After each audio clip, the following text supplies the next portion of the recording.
Hola, ¿qué tal? Te saluda el pastor Rodolfo Luis y bienvenido a nuestro programa El Poder de la Fe. Continuamos hoy nuestra serie La Iglesia del Dios Viviente, en nuestra segunda entrega, y compartiremos algunos pasajes de la palabra de Dios que nos dan más conocimiento sobre lo que es la Iglesia de Jesucristo, el Señor. Recuerda que en nuestro canal puedes ver no solamente el anterior video sobre este tema, la Iglesia del Dios Viviente, sino también otros que hemos hecho, más de 500, sobre distintos temas de la vida cristiana que te pueden ser útil para tu crecimiento espiritual, para ampliar tu conocimiento o para sacar de dudas cosas que no tengas bien en claro. El apóstol Pablo escribió a su hijo espiritual, el joven pastor Timoteo, y de ello tomamos esta base bíblica para comenzar a tratar este tema. Esto te escribo aunque tengo la esperanza de ir pronto a verte, para que si tardo sepas cómo debes conducirte en la casa de Dios, que es la iglesia del Dios viviente, columna y baluarte de la verdad. Anota estas ideas porque son importantísimas. E indiscutiblemente grande es el misterio de la piedad. Dios fue manifestado en carne, justificado en el Espíritu, visto de los ángeles, predicado a los gentiles, creído en el mundo, recibido arriba en gloria. Eso es lo que Pablo escribió en su primera carta a Timoteo, capítulo 3, verso 14 al 16, de la versión Reina Valera, del 60. La iglesia es de Dios y casa de Dios. La iglesia es de Dios y casa de Dios. Estoy hablando de la iglesia de Jesucristo. No la iglesia de Jesucristo no. La iglesia de Jesucristo en su origen, la única iglesia de Jesucristo, la que está fundada sobre Jesucristo, cuyo cabeza es Jesucristo, cuyas doctrinas, enseñanzas son las de Cristo, basadas en la Sagrada Escritura para conocimiento desde antes de Jesucristo venir a la tierra, Dios hecho carne, para buscar y salvar lo que está perdido y para establecer su iglesia. Dios está interesado en tener una familia, y esa familia humana, creada a su imagen y semejanza en Edén, en Adán y Eva, fallaron en el propósito porque desobedecieron a Dios. Fueron sacados del huerto de Edén. Dios sacrificó animales y cubrió la desnudez. Primer sacrificio a favor del ser humano. Los pudo ver muertos, es decir, separados eternamente de él. Sin embargo, extendió su misericordia. Es lo que ha sido haciendo a través de la historia en la descendencia. Ya sabemos que hubo un diluvio que solamente se salvó Noé y su familia, y de ahí volvió Dios a poblar el planeta a donde hemos llegado y sigue creciendo segundo a segundo, todos los días. Lo cierto es que Dios sigue teniendo el mismo plan y el mismo propósito. Él vino, Jesús, a buscar y salvar lo que está perdido. Y ahí está, la iglesia es de Dios y es casa de Dios. Dice Pablo, esto te escribo aunque tengo la esperanza de ir pronto a verte, le dice a su joven ministro pastor Timoteo, para que si tardo sepas cómo debes conducirte en la casa de Dios, cómo debes conducirte, qué es tu actitud, cómo debes comportarte, cuál es el conocimiento que debes de tener, qué es lo que debes hacer. La casa de Dios, la iglesia. Dice allí que es la iglesia del Dios viviente, columna y baluarte de la verdad. Hay una responsabilidad tremenda en la iglesia. Es, primero, casa de Dios. Segundo, es de Dios. Segundo, tercero es baluarte y columna de la verdad. Es decir, que es la verdad de Dios manifestada al ser humano a través del cambio que se opera en la vida de las personas que aceptan a Jesús como Señor y Salvador, que pagó el precio de nuestro rescate, de nuestra salvación, para redimirnos de la condición de esclavos del diablo, del pecado, de la miseria de este mundo, y renovarnos a la imagen de su Hijo Jesucristo. El plan de Dios es que nos parezcamos a Cristo, no que nos parezcamos porque nos demos un retoque, sino que nos parezcamos en espíritu y en verdad, porque Dios busca adoradores que lo adoren en espíritu y en verdad. Aquí está, propiedad de Dios, porque la compró con la sangre de Jesucristo. Pedro, el apóstol Pedro, uno de los discípulos de Jesús, dice allí en su carta primera, capítulo 1, 18 al 21, la Nueva Versión Internacional, como bien saben ustedes, fueron rescatados, ahí está la expresión, liberados, rescatados, de la vida absurda que heredaron de sus antepasados. El precio de su rescate no se pagó con cosas perecederas, como el oro o la plata, sino con la preciosa sangre de Cristo, como de un cordero sin mancha y sin defecto. Cristo pagó el precio de nuestro rescate. Este significa compró de nuevo nuestra vida. Está condenada, está perdida por causa del pecado original y por nuestros propios pecados. Pero Cristo pagó el precio, el rescate de esa vida, de nuestra vida, de todos los que creemos en Él, porque nos ama y porque vino a eso, con ese propósito. Cristo, a quien Dios escogió antes de la creación del mundo, se ha manifestado en estos últimos tiempos en beneficio de ustedes. Por medio de Él ustedes creen en Dios, que lo resucitó y glorificó, de modo que su fe y su esperanza están puestas en Dios. Al creer en Jesucristo estamos creyendo en Dios. Él pagó el precio de nuestro rescate. Él lo hizo por amor, por misericordia, por compasión, por su bondad, por lo mucho que nos ama Dios y está interesado en que seamos parte de la familia de Él. Primero Corintios, Pablo escribe en capítulo 3, verso 11, porque nadie puede poner otro fundamento que el que está puesto, el cual es Jesucristo, de su iglesia. Él es el que pagó el precio. Por lo tanto, todo lo que sea acercarse a Dios a través de Jesús está edificando su vida sobre ese fundamento del conocimiento de Jesús como Salvador, aceptándolo como Señor y Salvador, reconociendo nuestra condición pecadora y necesitada de una renovación total. Y eso es reconciliación con Dios, perdón y santificación. Ahora ahí está Cristo sobre el fundamento. En Efesios capítulo 2, versos 19 al 22, Pablo escribe, así que ya no sois extranjeros ni advenedizos, sino conciudadanos de los santos y miembros de la familia de Dios, edificados sobre el fundamento de los apóstoles y profetas, siendo la principal piedra del ángulo Jesucristo mismo. ¿Por qué? Porque los profetas hablaron de esto. Isaías habló de que un niño nos es nacido, hijo nos es dado, y el principado sobre su hombre, y su nombre será admirable, consejero, Dios fuerte, Padre eterno, príncipe de paz. Lo dilatado de su imperio y la paz no tendrán fin, es decir, no tendrán límites sobre la casa de David, Israel y sobre todo el mundo. Algo más, en el capítulo 53 dice que Jehová cargó en él el pecado de todos nosotros, el siervo sufriente. Está hablando de Jesús, es un cuadro tremendo del sacrificio de Jesucristo. Y todo eso 750 años antes de que Jesucristo viniese en la forma humana a través de María y por obra y gracia del Espíritu Santo para traernos un poderoso Salvador, como diría después también en el Evangelio según Mateo y Lucas, los profetas que estaban en aquella época. Así que en quien todo el edificio en Jesús, como piedra angular, Jesucristo mismo, en quien todo el edificio, la iglesia, bien coordinado va creciendo para ser un templo santo en el Señor. La iglesia es ese templo santo, es el lugar de encuentro, el edificio es el lugar de encuentro, el templo. Entonces, Dios se encuentra con nuestro espíritu, a través de su espíritu, en nuestro espíritu, renovándonos de adentro hacia afuera. Y unos a otros formamos una gran familia. Y esa gran familia de toda tribu, nación, pueblo y lengua constituye la iglesia del Dios viviente. En la columna y baluarte de la verdad, que está hablando del poder de la palabra de Dios, de la verdad de Dios, del mensaje que cambia vida, porque ese es el propósito de Dios. Va creciendo para ser un templo santo en el Señor, no por nuestra fuerza, por el Señor, en quien vosotros también sois juntamente edificados para morada de Dios en el Espíritu Santo. Ahí está la clave. La iglesia es el cuerpo visible de Jesucristo hoy.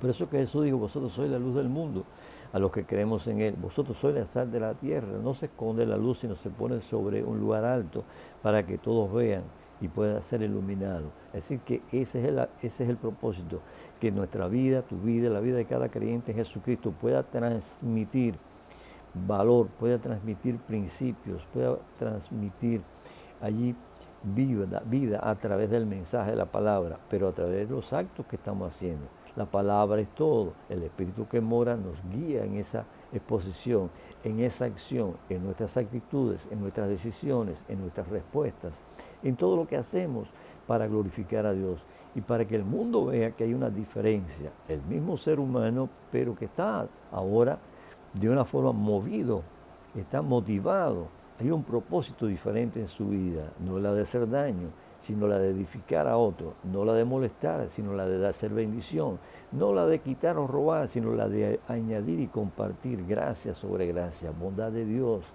y muchas cosas más que Dios nos pide que nosotros hagamos y que lo hacemos por el don del fruto del Espíritu que está en nosotros. Amor, gozo, paz, paciencia, benignidad, bondad, compasión, dominio propio, fe. La iglesia es el cuerpo visible de Jesucristo hoy. Esto te escribo, dice Pablo, aunque tengo la esperanza de ir pronto a verte, para que si tardo sepas cómo debes conducirte en la casa de Dios, que es la iglesia del Dios viviente, columna y baluarte de la verdad. Segunda de Pedro, capítulo 2, versos 9 y 10, dice la Nueva Versión Internacional: pero ustedes son linaje escogido, real sacerdocio, está hablando de la iglesia, nación santa, pueblo que pertenece a Dios, para que proclamen las obras maravillosas de aquel que los llamó de las tinieblas a su luz admirable. Las tinieblas es el pecado, el error, la ignorancia, la idolatría y todo lo demás.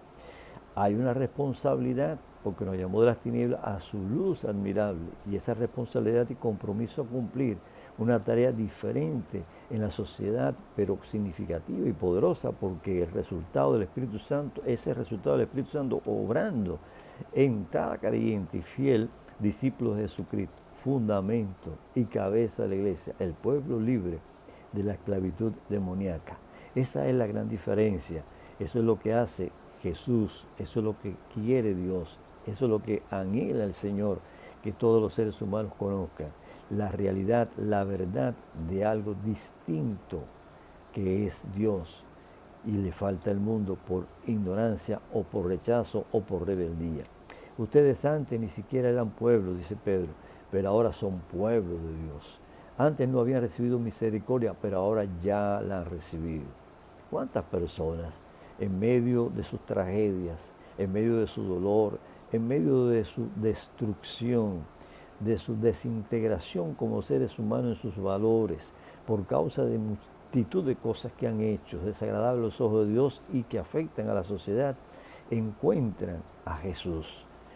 Llega la palabra de Dios, encuentran un hombre, una mujer que le habla a un niño la palabra de Dios, y la palabra de Dios hace impacto en ese corazón atribulado, necesitado, vacío, seco, y se produce un cambio, y ese cambio se llama nuevo nacimiento en los términos bíblicos.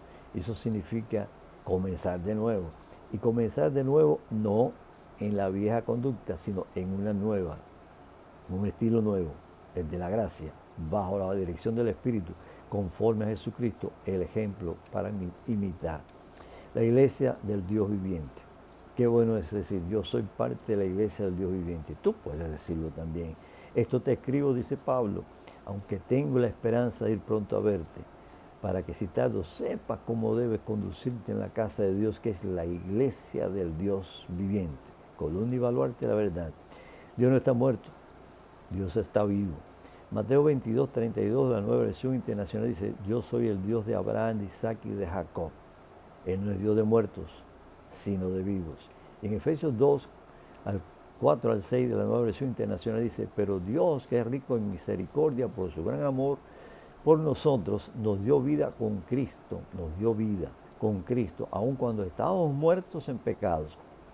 Hay dos muertes: la muerte biológica y la muerte espiritual. La muerte biológica es cuando nuestro espíritu se separa de nuestro cuerpo.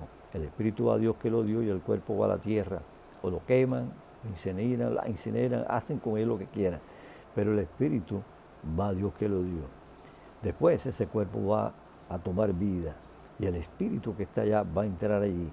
Unos, como dice Daniel, serán despertados del polvo de la tierra para recibir gloria eterna, y otros para vergüenza perpetua en el infierno.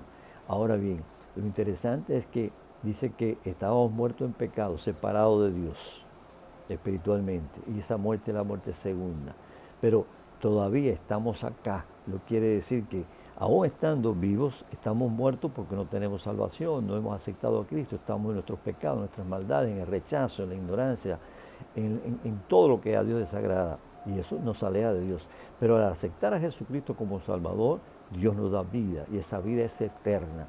Ahora, ¿va a morir nuestro cuerpo? ¿Se va a separar del Espíritu? Puede ser que sí, antes que venga Jesucristo. Muchos ya han pasado a la presencia de Dios de esa forma, y sus cuerpos se levantarán, y los de los que no creyentes también, para recibir en el juicio lo que hay para cada cual de acuerdo a lo que haya hecho con Jesús, es decir, con relación a la fe, a lo que escucharon, a lo que oyeron de Dios.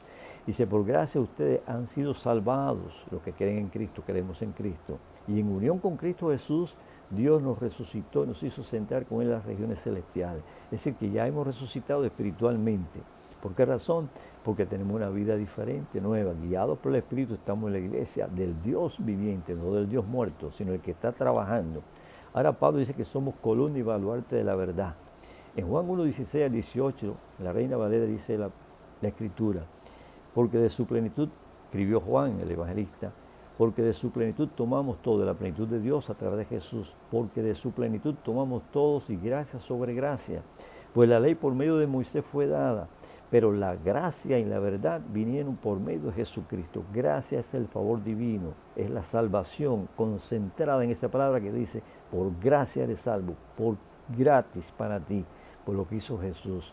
No tiene que hacer ningún sacrificio, ningún esfuerzo, no tiene que hacer ninguna penitencia, no tiene que hacer nada extraordinario excepto reconocer que tú eres un pecador o una pecadora y que necesitas con urgencia la salvación y el perdón de Dios, y que solo Jesús, el único mediador entre Dios y los hombres, lo puede dar, y te lo dio ya desde antes de la fundación del mundo, pero hace 2000 años atrás, sobre una cruz en el Calvario, en la loma aquella de la calavera, a las afueras de Jerusalén, lo crucificaron. Al tercer día se resucitó para darnos vida, asegurarnos la eternidad poderosa y viviente por siempre y siempre. Y dijo Jesús, porque yo vivo, vosotros también viviréis. Yo soy la resurrección y la vida. El que en mí cree, aunque esté muerto, morirá. Aunque esté muerto, vivirá. Y el que muere y vive, bueno, va a vivir eternamente conmigo. A Dios nadie le vio jamás. El unigénito Hijo que está en el seno del Padre, Él le ha dado a conocer. Ese es el Señor nuestro Salvador. En Juan 3:21, la Reina Valera dice, y más, el que practica la verdad viene a la luz, para que sea manifiesto que sus obras son hechas en Dios. Y en Juan 4:23 dice además, la hora viene y ahora es, cuando los verdaderos adoradores adorarán al Padre en espíritu y en verdad, porque también el Padre tales adoradores busca que le adoren en espíritu y en verdad. Dios es espíritu y los que le adoran en espíritu y en verdad es necesario que adoren. Adoren significa darle alabanza a Dios, tributarle el honor que Él merece y respetarle y obedecerle. En Juan 16:13 dice, pero cuando venga el Espíritu de verdad, y el Espíritu está en acción, porque Jesús resucitó y dijo, ahora viene el Espíritu, yo le enviaré al Espíritu. 50 días después de la muerte de Cristo, pues vino el Espíritu Santo en lo que se llama el día de Pentecostés, es decir, el día de la cosecha. Y hubo una gran cosecha porque Pedro, inspirado ya por el Espíritu, predicó y 3.000 personas se convirtieron, y volvió a predicar y 5.000 personas se convirtieron en pocos minutos, porque la gracia de Dios vino con fuerza y el Espíritu Santo obró de una manera tremenda a través de él. Pero cuando venga el Espíritu de verdad, Él los guiará a toda la verdad, ilumina nuestras mentes, inspira a Pablo para escribir, a Pedro para escribir, a Juan para escribir, fueron testigos, a Santiago para escribir y a otros para escribir también lo que es el Nuevo Testamento para nosotros. Pero cuando venga el Espíritu de verdad, Él los guiará a toda la verdad, porque no hablará por su propia cuenta, sino que hablará todo lo que oyere y os hará saber las cosas que habrán de venir. Por eso es que hablaron, ellos se inscribieron y se cumple lo que Jesús dijo. La iglesia es columna y baluarte de la verdad en el escenario de la sociedad que vive en el engaño. Y esto es muy importante. Mira lo que dice la Biblia. En Romanos 1, 18 al 32, es un poquito largo. Quiero que lo oigas bien, porque esto es una imagen total de lo que está viviendo la humanidad. Porque la ira de Dios, dice, se revela desde el cielo contra toda impiedad e injusticia de los hombres que detienen con injusticia la verdad. Porque lo que de Dios se conoce le es manifiesto, pues Dios se lo manifestó. Porque las cosas invisibles de Él, su eterno poder y deidad, se hacen claramente visibles desde la creación del mundo, siendo entendidas por medio de las cosas hechas, de modo que no tienen excusa. Nadie tiene excusa para decir no creo en Dios, porque Dios está evidente allí, en toda la creación, en tu propia vida. Pues habiendo conocido a Dios, no le glorificaron como a Dios ni le dieron gracias, sino que se envanecieron en sus razonamientos y su necio corazón fue entenebrecido. Profesando ser sabios, se hicieron necios y cambiaron la gloria del Dios incorruptible en semejanza de imagen de hombre corruptible, de aves, de cuadrúpedos y de reptiles. Surgieron las imágenes, la idolatría. Por lo cual también Dios los entregó a la inmundicia en la concupiscencia de sus corazones, de modo que deshonraron entre sí sus propios cuerpos. Toma nota. Ya que cambiaron la verdad de Dios por la mentira, honrando y dando culto a las criaturas antes que al Creador, el cual es bendito por los siglos. Amén. Por esto Dios los entregó a pasiones vergonzosas, pues aún sus mujeres cambiaron el uso natural porque es contra naturaleza, mujer con mujer. Y de igual modo también los hombres, dejando el uso natural de la mujer, matrimonio, el hogar, la familia, se encendieron en su lascivia unos con otros, cometiendo hechos vergonzosos hombres con hombres y recibiendo en sí mismos la retribución debida a su extravío, homosexualismo y toda la variedad de formas que hoy en día la sociedad actual está tratando de que sea reconocido, pero no es reconocido por Dios, está desaprobado. Y como ellos no aprobaron, tener en cuenta a Dios, Dios los entregó a una mente reprobada para hacer cosas que no convienen, estando atestados de toda injusticia, fornicación, perversidad, avaricia, maldad, llenos de envidia, homicidios, contiendas, engaños y malignidades, murmuradores, detractores, aborrecedores de Dios, injuriosos, soberbios, altivos, inventores de males, desobedientes a los padres, necios, desleales, sin afecto natural, implacables, sin misericordia, quienes habiendo entendido el juicio de Dios, que los que practican tales cosas son dignos de muerte, no solo las hacen, sino que también se complacen con los que las practican. Es decir que 20 siglos de cristianismo ya está desde muy temprano, en los primeros años del cristianismo, señalado el juicio para la maldad de los seres humanos. Mucho antes, en lo que es para nosotros el Antiguo Testamento, a la nación hebrea y a las naciones circunvecinas y al mundo entero, el mensaje de que es necesario un cambio de actitud y de vuelta a Dios. Y ahora en los tiempos que estamos viviendo, para nosotros más cercanos, pues tenemos que tener en cuenta esto. El mundo va de mal en peor. Ahora, ¿cuál es la conclusión? La iglesia es de Dios y es casa de Dios. Y Dios quiere cambio en la vida de los seres humanos y está extendiendo su misericordia. Jesús viene pronto. La iglesia es el cuerpo visible de Jesucristo hoy. No somos perfectos, somos diferentes, por la gracia de Dios. La iglesia es columna y baluarte de la verdad en el escenario de la sociedad que vive en el engaño. La Biblia es la verdad, es la palabra de Dios. Considera todo lo que la palabra de Dios muestra y toma acción, porque Jesucristo es el único Salvador y está formando su familia dentro del plan de reconciliación a través de Él con el Padre Celestial. El tiempo está corriendo, el regreso del Señor está cerca.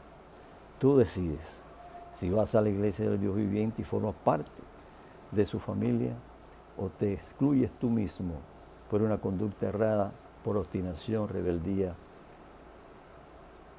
Eso lleva al infierno. Dios te dé sabiduría, oro por ti. La próxima semana continuamos con la iglesia del Dios viviente, otras cosas que también debes conocer. Señor te bendiga, el pastor Adolfo Luis.